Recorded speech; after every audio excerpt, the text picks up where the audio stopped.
গীতার প্রথম অধ্যায়ের ৩৬তম শ্লোক।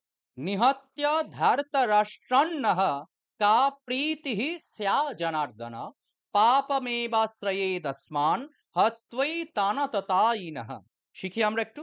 নিহত্য ধার্তরাষ্ট্রান্নঃ, এভাবে উচ্চারণ করতে অসুবিধা হবে না আশা করি। নিহত্য ধার্তরাষ্ট্রান্নঃ का प्रीतिः स्या जनार्दन, का प्रीतिः स्या जनार्दन। অর্থাৎ প্রীতিঃ, প্রি কেন দীর্ঘস্বর হচ্ছে, আমরা একটু দীর্ঘ টানছি।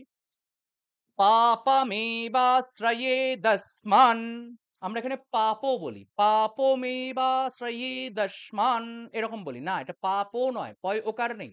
আমরা বলবো পাপমেবাশ্রয়েদস্মান হত্বৈতানততায়িনাহ, হত্বৈতানততায়িনাহ। শিখতে পারলেন কিনা অবশ্যই নিচে কমেন্ট করে জানাতে ভুলবেন না। জয় গীতা নিচে কমেন্টে লিখতে ভুলবেন না। কেমন লাগছে সেটাও জানাবেন। ভালো লাগলে লাইক করবেন, শেয়ার করবেন। আর কাল ঠিক সকাল ৭টায় গীতার প্রথম অধ্যায়ের ৩৭তম শ্লোকের আলোচনা শিখতে ভুলবেন না। নমস্কার, জয় গীতা, জয় সনাতন, জয় সনাতনী।